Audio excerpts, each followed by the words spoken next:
Welcome to Haircuts and Uppercuts preview and predictions of Whyte Povetkin or Povetkin Whyte. Repeat or revenge? Who wants to go first with their prediction? I'm struggling to call it. I'm going to go Whyte just because he's British, but I can't call it. Yeah, the last fight was so back and forth. That was always, it's going to be the same, really, you would have thought, wouldn't you?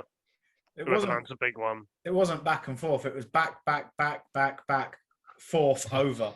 Yeah. But, who would have called that Povetkin knockout? He was getting. No, he's obviously got that. He's got it, isn't he? He's got the big. He's got the big hand to land. So yeah, I'm going to go Whyte, but I don't know. I think Povetkin could easily beat him again. I think it'll be a much more reserved fight. I don't think it'll be as entertaining.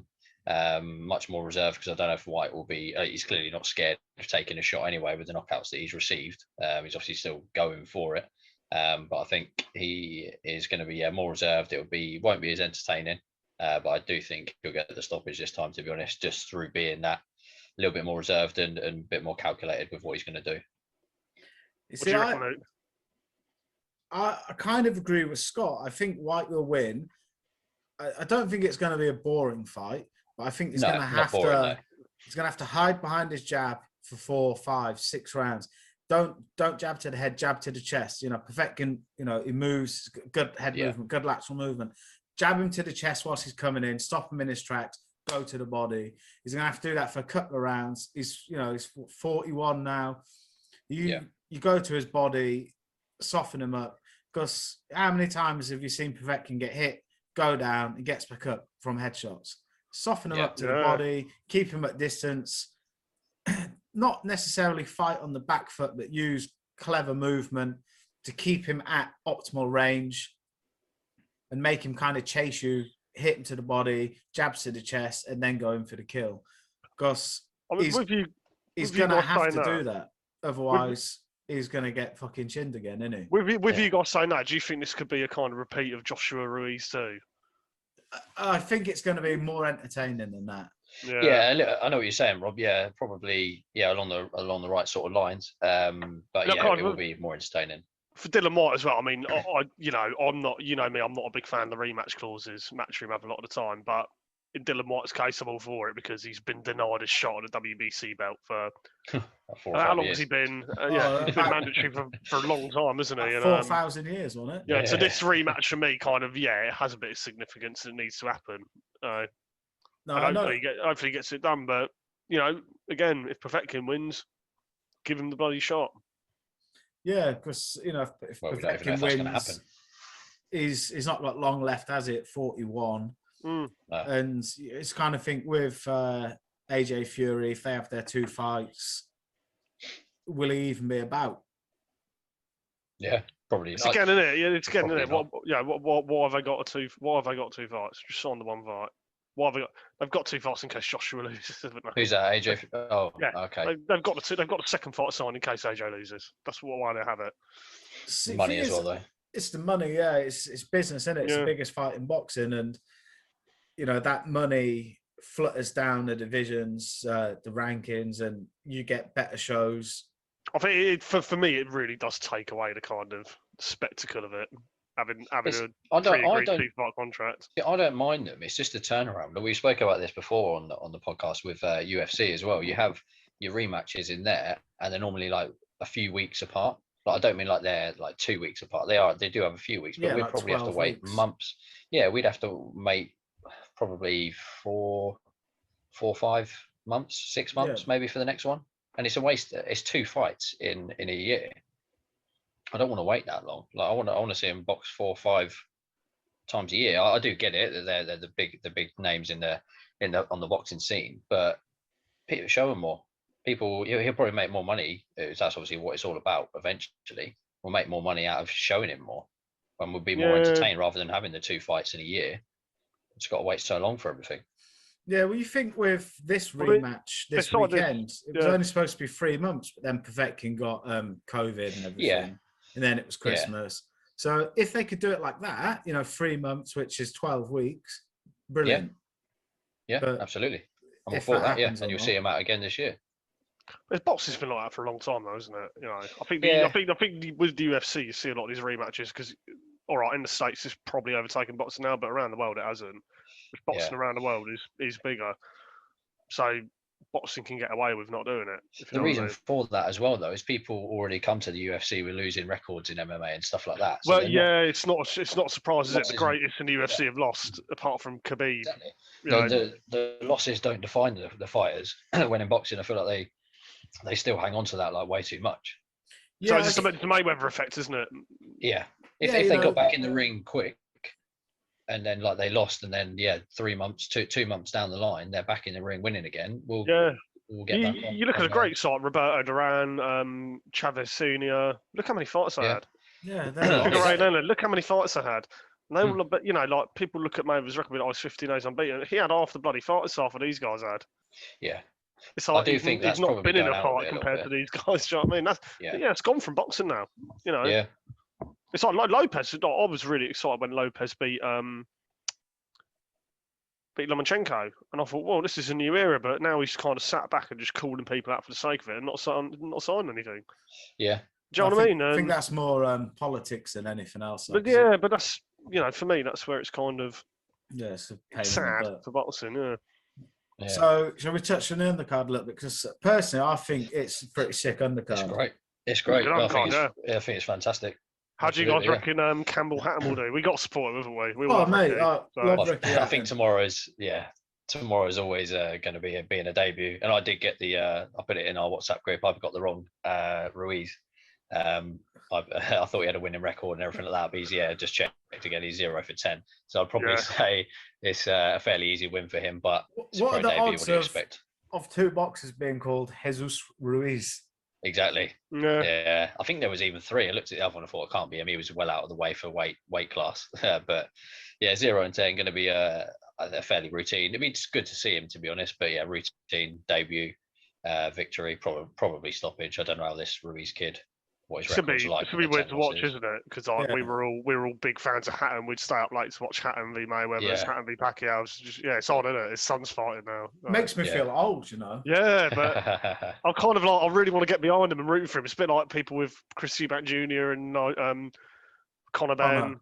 Yeah, people like them because of their dads and they love watching them. Yeah, 100%. And I'm kind of getting this a bit with Campbell Hatton. I want him to do well. Yeah. Just because I love watching his dad so much. So. Yeah, I think he's dealt with the media really well as well, and you wouldn't think he grew up a rich kid either. Do you know what I mean? Like he's just like his dad, proper down to earth. Yeah. Did you drink 10 pints Guinness today? Or? Well, you think could you imagine growing up with your dad being Ricky Hatton and enough money to do whatever you wanted growing up? If you I can't think as well. Like, Maldives. People now don't appreciate, like young kids, people like in their early 20s now, they don't appreciate how big Ricky Hatton actually was. That Mayweather fight was one of the biggest fights in British boxing history. Like the media around it was huge, and well, they turned Davis into Manchester. Yeah. Yeah, good luck to him. Yeah, what do we think to Nick Webb, Eric Pfeiffer? It's a big one. Yeah, well, Nick Webb is 18 fights, 16 wins, 2 losses. Eric Pfeiffer's 7 fights, 7 wins, 5 KOs. It'd be interesting. Yeah, I don't know what. It's a tough one for him, to be honest. I think Pfeiffer will win. To be honest, that's going to be my prediction on that one. But it's a bit of a strange fight. We've seen him get knocked out in the past. Obviously, Dave Allen folded him in half. But yes. I think it's a good fight. Another good fight on the undercard, without a doubt. Yeah, I'm looking forward to Ted Cheeseman, JJ Metcalf. I think that's going to be brilliant. I like Cheeseman. I don't why everyone hates him. I quite like him. he's an arse, isn't he? But he's quite funny. I like watching Cheeseman fight because he has it. He will stand there and have a war. But outside the ring, I just think you're so entertaining in the ring. Outside the ring, you're just like. You know what, mate? I love this fight against Sam Egginton. That was great. He just talks shit the whole way. Like everyone in the country's going, Ted Cheeseman's an arsehole. And he just went out there and beat him. Like, quite convincingly. I was like, go on, Cheeseman. Talk the talk and you back it up. Fair play. Yeah, that'd be quite a good fight as well, I think. Yeah, looking up and down, they are decent fights. Obviously, yeah, Molina's on the card as well. Yeah, see, I'm shocked at that. Like, yeah, let's face it, Eric Molina's, he's no world beater, but he's been at world level. He's been in there with world level opponents. Yeah, he's experience. He's got six losses, but you look at the people he's lost against, and you think, well, two of them are world champions, and let's face it, the two world champions he lost to, Deontay Wilder, hardest hitting heavyweight of our era, like undoubtedly. I mean, if he punched the Titanic, it would probably sink, wouldn't it? Yeah, well, mate, Wilder probably was the iceberg that sunk the Titanic, mate. So many other different things you could have said then as well, but you went with fucking Titanic. I reckon he could. He's double hard, isn't he? Right. Jesus. You think Alabama? He's only 10 fights in. He's got 9 knockouts, but he's not been tested like this before. I generally think it's a big step up for him. Yeah, big step up. I think Woodley wins. Again. Same. But he's going to learn a lot.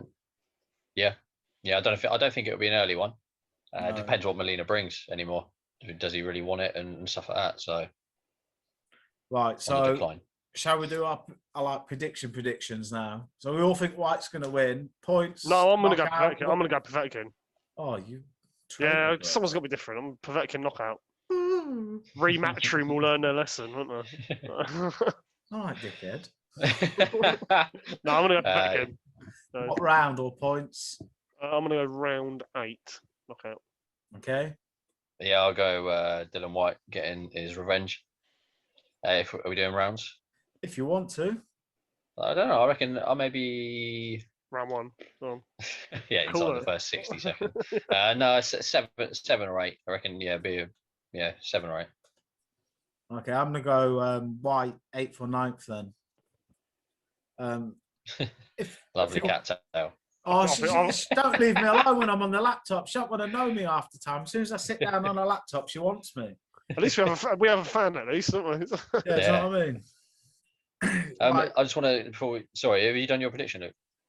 Yeah. You did yours, didn't you? Yeah. I was going to say, just wanted to touch on the Copper Box show tonight as well. Just a couple of fighters I'm interested in on that.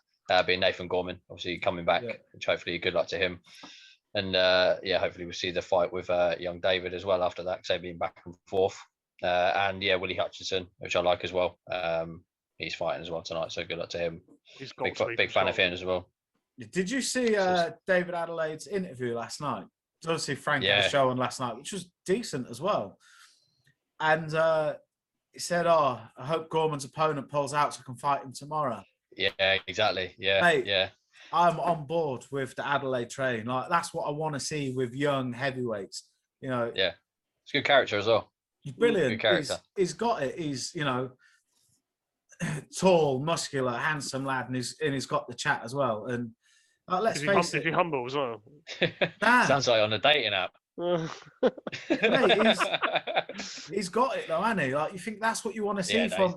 Like, he's not being disrespectful. He's just, pointing out that, like, look, here I am. Take note. Yeah. And I want you next. And fair play to him.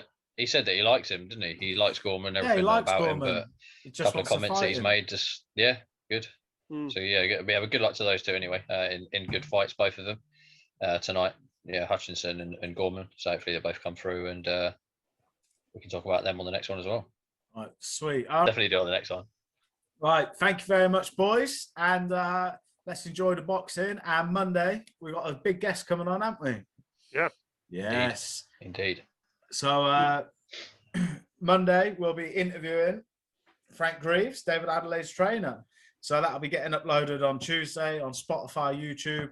Make sure you hit the follow button, subscribe, like, all that crap, so you can not miss our content. We've only been going a couple of weeks, but the guests we're getting on already, absolutely mental. And I want to say thank you to everyone that's been on already and supporting us. It's been amazing, hasn't it, lads? That's really good. Yeah. Absolutely. Also, your products, there'll be a new line of haircut and upcut products coming out soon. Oh, there will be. There will be. With some merch as well. Getting some merch in it. Get your beanie hats. Beanie hats, Ready for t-shirts. summer. Scott wants some mugs. Yeah, get me a new mug. A mug of booze. You had enough of that last night. Right, wicked. Thanks very much, boys. Cheers. See you later. Sweet. See you later.